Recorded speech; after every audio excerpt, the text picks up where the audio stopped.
غربت بڑی اعلیٰ چیز ہے. ہاں غریبی بڑی نعمت ہے, یہ آزمائش ہے, اس میں کوئی شک نہیں. لیکن قیامت والے دن پتہ چلے گا جب غریب چھلانگ لگا کے جنت میں داخل ہو جائیں گے. اور امیر تو کھڑے ہیں نا. میرے نبی پاک نے حضرت عبد الرحمن بن عوف کو, حضور صبح صبح اٹھے تو نبی پاک کی آنکھوں میں آنسو تھے. فرمایا میرے عبد الرحمن بن عوف کو بلاؤ. حضرت عبد الرحمن بن عوف آئے تو حضور نے سینے سے لگا لیا. نبی پاک کھول کے روئے. رسول اللہ, حضور کیا ہوا؟ فرمایا عبد الرحمن رات میں نے خواب دیکھی ہے, سارے جنت میں چلے گئے, تو پیچھے رہ گیا, تو پیچھے رہ گیا. میں کھڑا تیرا انتظار کرتا رہا, میں تیرے بغیر جا نہیں سکتا تھا. پھر تو آیا ہے تو تیرا سارا وجود پسینے سے بھیگا ہوا تھا. حضرت عبد الرحمن بن عوف تڑپ کے روئے, قدموں پہ سر رہا. حضور میری غلطی. فرمایا یار تیرے پاس مال بڑا ہے, تجھے حساب دیتے دیتے لیٹ ہو گئی, تیرے بیگ کھل گئے, تجھے حساب دینا پڑ گیا, تو لیٹ ہو گیا, میں پریشان ہو گیا. حضرت عبد الرحمن بن عوف نے 100 گھوڑا مال اوپر رکھ کے حضرت عبد الرحمن نے حضور کی بارگاہ میں پیش کیا. کہا یا رسول اللہ یہ. اور پتہ ہے ایک دن کیا ہوا؟ ایک دن سرکار کے وصال ظاہری کے بعد حضرت عبد الرحمن بن عوف نبی پاک کے گھر کے دروازے کے باہر آ کے بیٹھ گئے اور یوں سر کو پکڑا ہوا رو رہے. حضرت ام سلمہ حضور کی زوجہ باہر آئیں. کہا بیٹا عبد الرحمن کیا ہوا؟ جب پوچھا کیا ہوا تو اور کھل کے روئے. کہا کیوں روتا ہے؟ کہا اماں جی جب تک میرے محبوب حیات ظاہری میں تھے مجھے بتاتے تھے یہ مال نہ کما, یہ کم. میں حضور سے بات کرتا تھا تو حضور روک دیتے تھے. اب مجھے ظاہراً بتانے والا کوئی نہیں, مال کے ڈھیر لگ گئے ہیں. آج حساب کرنے بیٹھا ہوں تو حساب نہیں ہو رہا.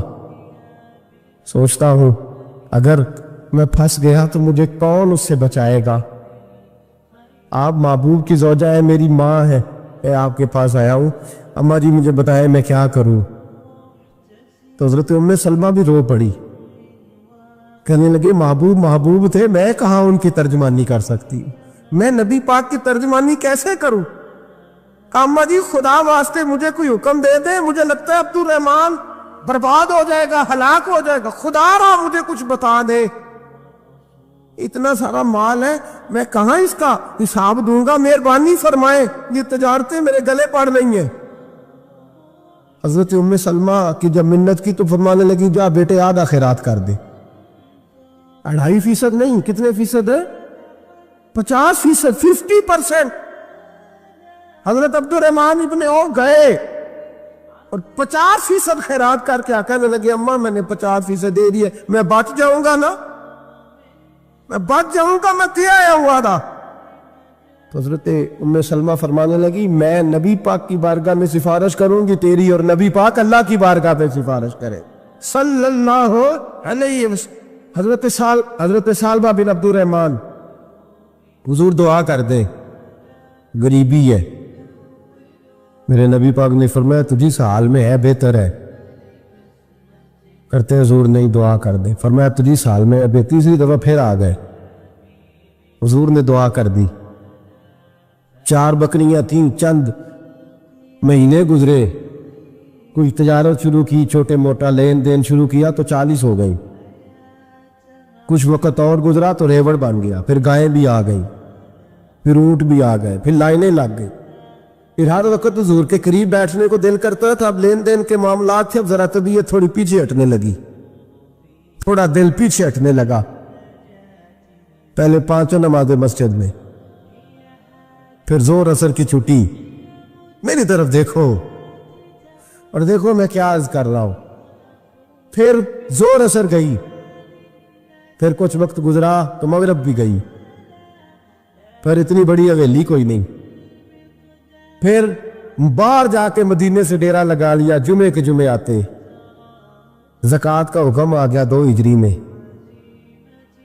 حضرت ابو ہریرہ رضی اللہ تعالیٰ عنہ امیر زکوٰۃ مقرر ہوئے. 5 اونٹوں پر 1 بکری, یہ زکوٰۃ ٹھہری. اب جب گئے نا اونٹ گنے اور بکریاں گننے لگے, اوہو 1 کروڑ پہ 2.5 لاکھ کس نے دیا تھا؟ دعا کس نے فرمائی؟ اوہو اتنا؟ میرے پیسے بینک سے میسج آ جائے گا اتنے کم ہو گئے؟ اوہو بڑی مصیبت بنے گی. مجھے تو خوشی ہوتی ہے جب آتے تو اب یہ والا میسج بھی چلے گا کہ اتنے مائنس ہو گئے. توبہ توبہ پریشانی لگ گئی. بڑی طبیعت انکار نہیں کیا. کہنے لگے حضور سے جا کے عرض کرنا میں خود آؤں گا اور جہاں محبوبیت ہو وہاں اتنے لفظ بھی بے ادبی ہیں. وہاں ٹھہر جاؤ سوچتا ہوں سمجھتا ہوں غور کرتا ہوں یہ جملے بھی وہاں توہین ہوتے ہیں. محبوب ہو اور وہاں انسان سوچ سمجھ کی بات کرے. وہاں انسان بابا بلے شاہ صاحب نے کہا عقل آخ دی چگے نو سام کے رکھ عشق آخ دے بال کے سیکنا چاہیے. کہا جا کے کہنا میں آؤں گا. سب کی زکوٰۃ لے آئے در رسول پہ آئے. حضور نے فرمایا پہلے سالبہ کی بات بتاؤ. پتہ تھا نا پہلے سال. حضور اس نے کہا تھا میں آؤں گا. حضرت ابو ہریرہ کہتے ہیں نبی پاک نے ٹھنڈی آہ بھری. آہ ٹھنڈی. فرمایا ہلاک ہو گیا. اس کو کہا تھا نہ اس چکر میں پڑ. ہلاک ہو گیا. ہلاک. حضرت ابو ہریرہ فرماتے ہیں 2 باریک باریک آنسوں کے قطرے بھی میں نے محبوب کی آنکھوں میں دیکھے. اپنا ہے نا تو دکھ ہوا یار میرا اپنا تھا ہلاک ہی ہو گیا ہے کدھر چلا گیا ہے. ان کو بھی بعد میں خیال آیا اوہو میں تو غریب تھا یہ آیا کدھر سے تھا. میں تو غلامی رسول میں آتا گیا تو رب میری عزتیں بڑھاتا گیا. یہ میں کس چکر میں پڑ گیا. آئے لائنیں بکریوں کی لائے حاضر کی.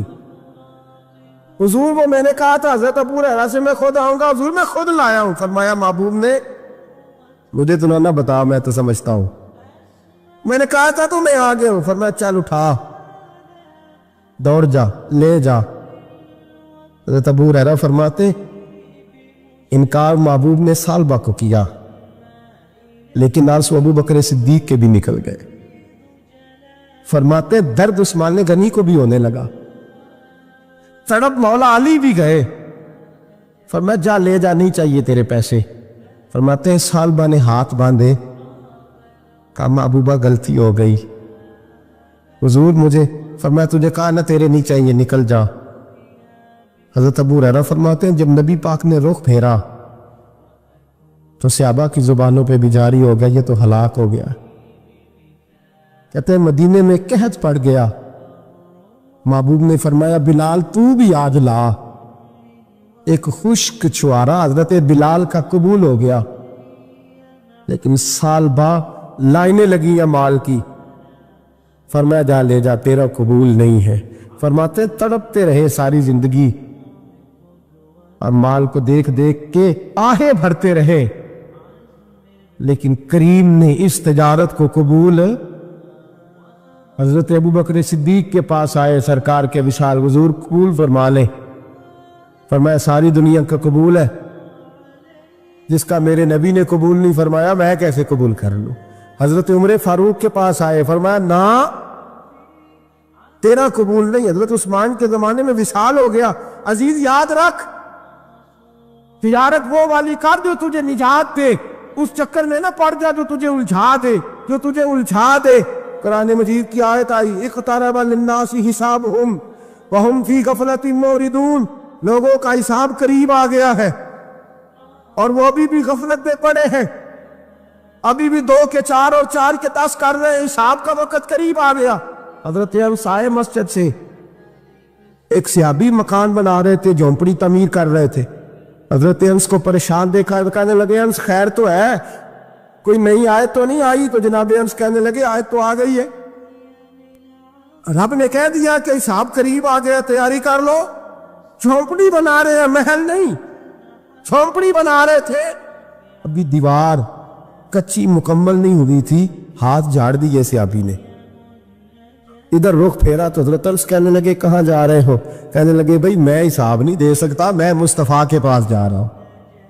میں نے دیوار بنانی بس بھائی میری اس دور سے بس میں کوئی نہیں ساتھ دے سکتا، میں کمزور ہوں۔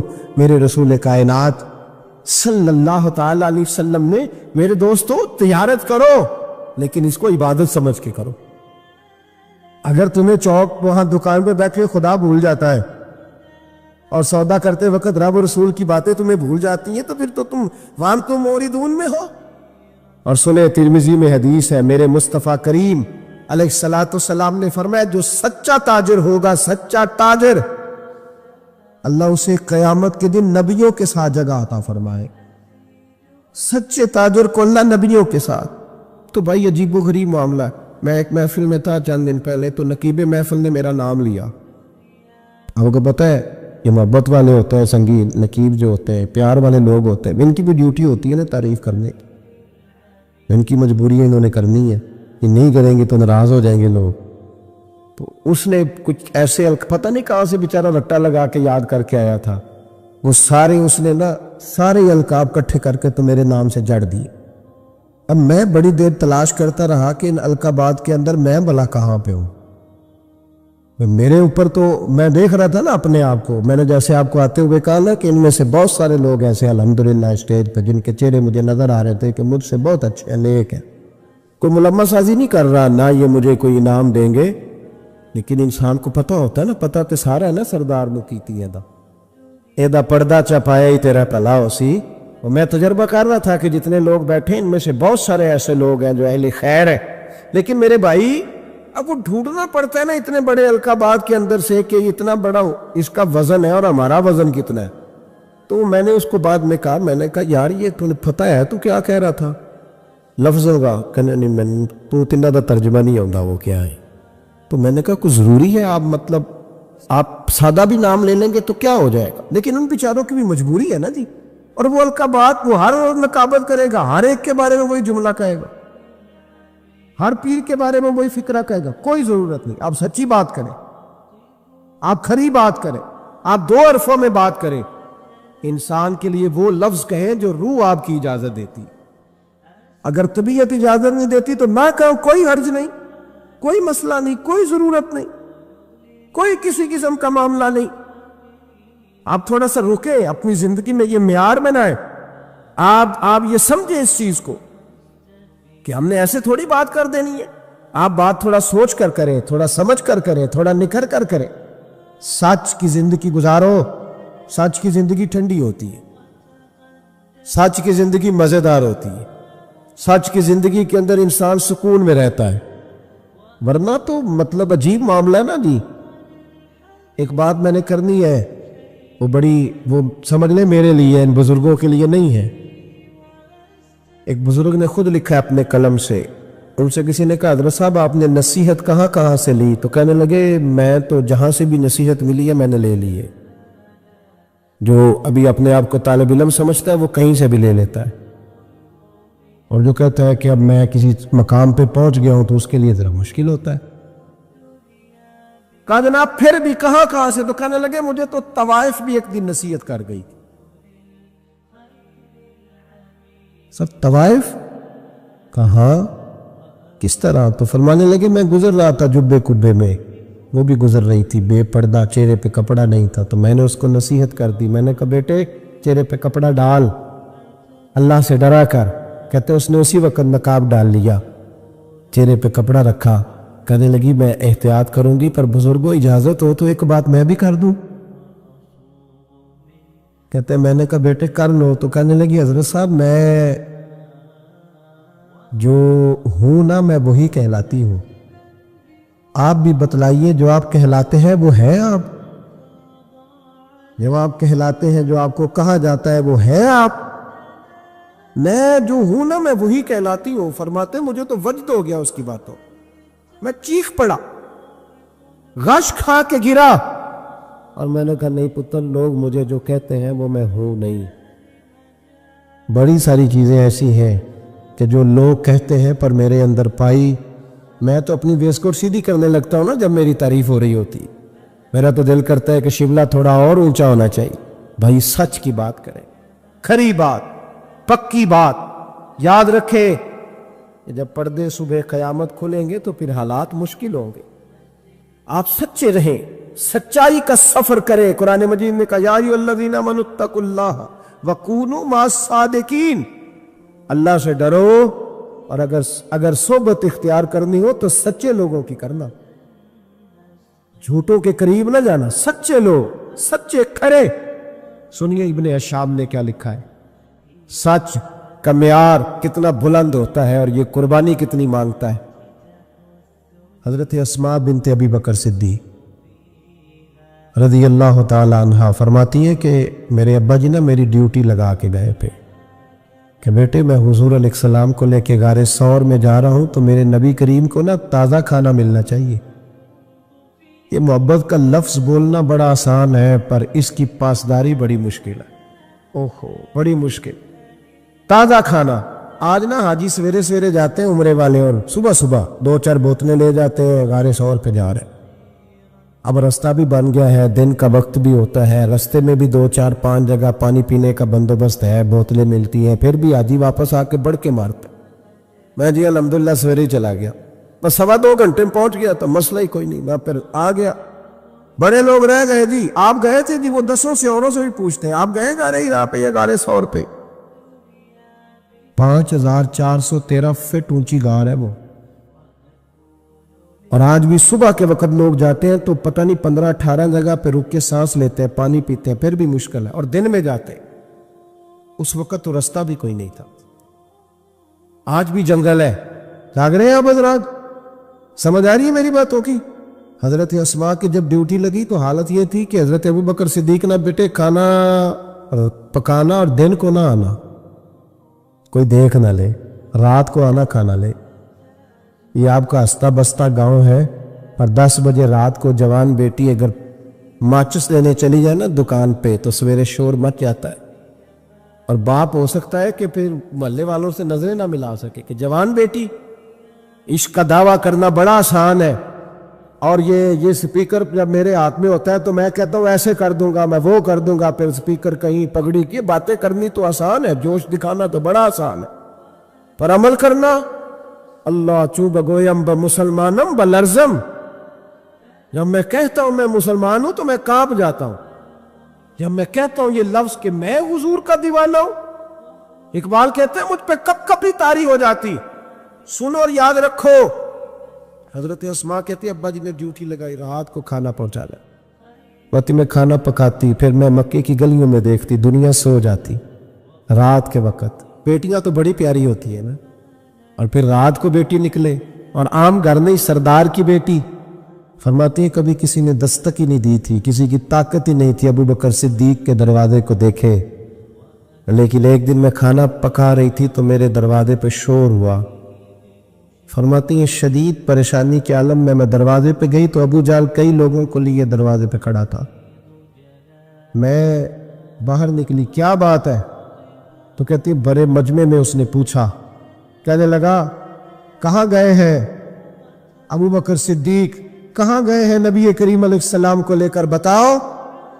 نوجوانوں ذرا غور کرنا, بات بات پہ جھوٹ بولنا کوئی نفع نہیں, پھر بھی جھوٹ.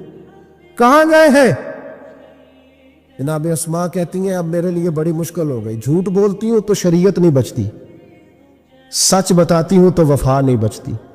کدھر جاؤں؟ کہتی ہیں پیروں میں زنجیریں ہیں, غلط بات کیسے کروں. اس نے پھر پوچھا, بولتی کیوں نہیں, کہاں گئے؟ میں خاموش تھی. تیسری بار پھر پوچھا, کہاں گئے ہیں وہ؟ جناب اسماء کہتی ہیں میں نے فیصلہ کر لیا, شریعت بھی بچانی ہے, وفا بھی بچانی ہے, دونوں چیزیں بچیں گی. بولو کہاں ہے؟ یہاں تو لوگ مرد ہو کے دین کے لیے نہیں ڈٹتے, اور 1 منٹ کے لیے بھی عقیدے پر مسلک پر ڈٹنے کو تیار نہیں ہوتے. لوگ دیکھتے ہیں مجلس کس طرح کی, اس طرح کا رنگ اختیار کر لیتے. جناب اسماء ڈٹ گئی, جناب صدیق اکبر کی صاحبزادی, اور کہتی ہے ابو جہل نے جب کہا نا بتا کہاں ہے, فرماتی ہے پتہ نہیں خدا نے مجھے کتنی قوت عطا فرمائی. میں بولی اور بول کے کہا میں ابو بکر صدیق کی بیٹی ہوں, میں جھوٹ نہیں بول سکتی. کہنے لگی ابو جہل سن, مجھے پتا ہے وہ دونوں کہاں ہیں, پر میں تمہیں بتاؤں گی کوئی نہیں. مجھے پتا ہے پر میں تمہیں, ہو ہلکا یاراں تو بریشم کی طرح نرم, رزم حق کو باطل ہو تو فولاد ہے مومن. پتا ہے مجھے وہ کہاں ہے, پر جرت ہے تو پوچھ کے دکھا۔ کہتی ہیں چونک تھا مکے کا اور میرا عزت والا گھرانہ تھا، پر ابو جہل نے بھرے بازار میں میرے منہ پہ تھپڑ مار دیا۔ کہتی ہیں میرے کان میں بالی تھی، نیچے پتھر تھا، میں اس کے اوپر گری تو میرا کان پھٹ گیا۔ لوگوں نے ابو جہل کو پکڑا لے گئے۔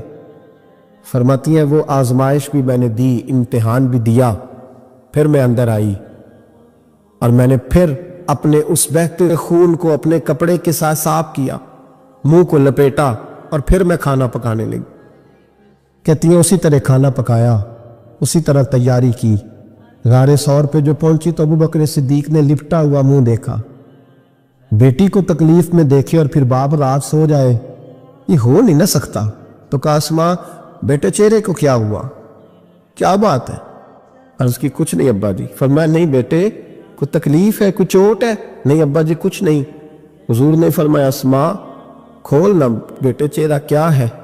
جناب اسماء نے کپڑا ہٹایا تو خون بہنے لگا۔ کیا ہوا؟ عرض کی حضور کچھ نہیں، ابو جہل آیا تھا، پوچھتا تھا کیا بتاتی، جھوٹ بولتی تو شریعت میں اجازت نہیں تھی، بتا دیتی تو آپ کو تکلیف ہوتی۔ اس نے نا بھرے چوک میں تھپڑ مارا، میرا کان پھٹ گیا ہے۔ حضور میں نے کچھ بتایا نہیں۔ نبی کریم سید عالم علیہ الصلوۃ والسلام کے ہاتھ اٹھے اور عجیب دعا دی حضور نے، کہ اللہ میں ابو بکر سے اور اس کے گھر سے راضی ہوں، تو بھی ان سے راضی ہو جاؤ۔ یہ حضرت اسماء کہتی ہے میری اماں کو میرے والد نے طلاق دے دی تھی، کیونکہ وہ کلمہ بھی نہیں پڑھتی تھی اور زیادہ کچھ شدت رکھتی تھی مشرکانہ معاملات میں۔ کچھ لوگ تو کہتے ہیں حضور کے اعلان نبوت سے پہلے ہی جناب صدیق اکبر نے انہیں علیحدہ کر دیا تھا، لیکن حضرت اسماء فرماتی ہیں کہ میرے والد نا مجھ سے ذرا زیادہ محبت کرتے تھے۔ میرے والد ذرا مجھ سے، کیونکہ میری والدہ موجود نہیں تھی تو حضرت صدیق اکبر زیادہ پیار کرتے۔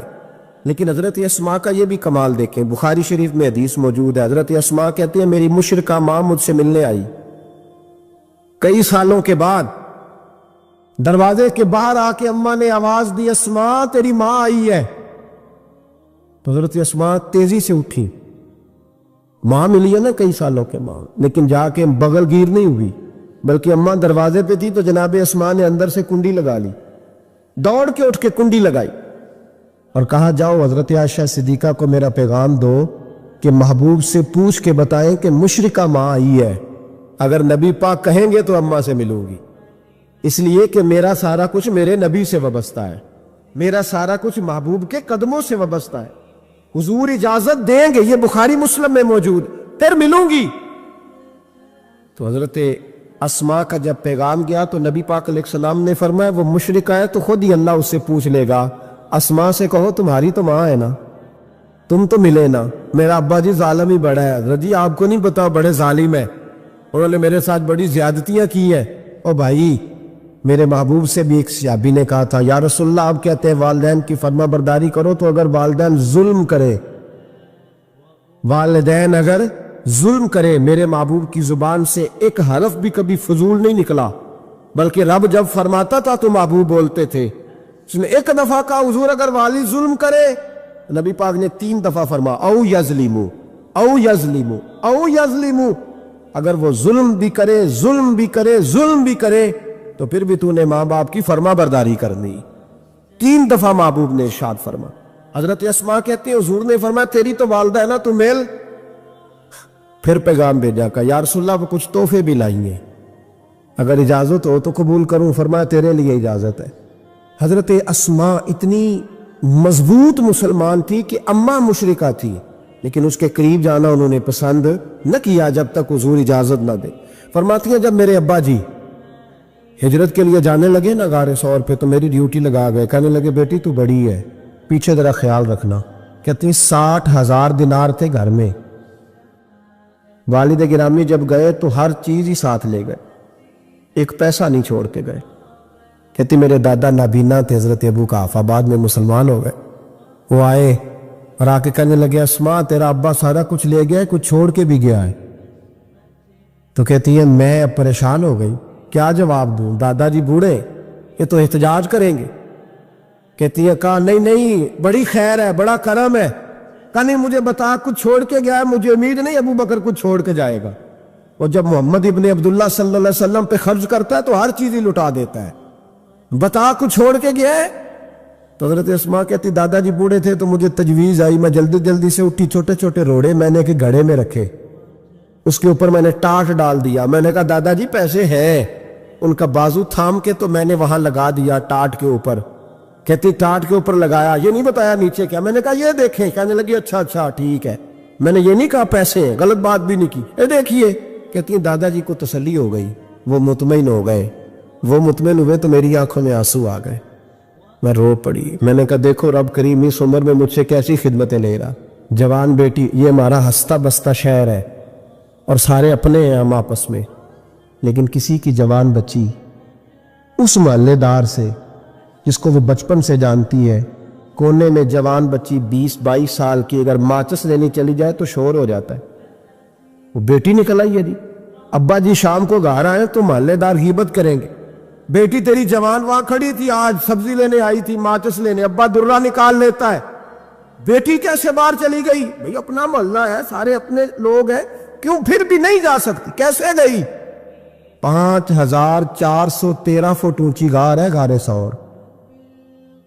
اور جب ہم وہاں جاتے ہیں تو تجربہ کار حاجی مشورہ دیتے ہیں, کہتے ہیں سویرے سویرے جانا فجر کی نماز کے وقت, ورنہ دوپہر میں جانا بڑا مشکل ہوتا ہے. 3 بوتلیں بغل میں پانی کی, رستے میں 4-5 جگہ جو ہے وہ بیٹھنے کی جگہ بنی ہوئی ہے, وہاں ڈھابے ہیں چائے کے, بوتل کے, پانی کے, رستے بن گئے. لیکن جب حضرت صدیق اکبر نبی پاک کو لے کے گئے کوئی رستہ نہیں تھا, دشوار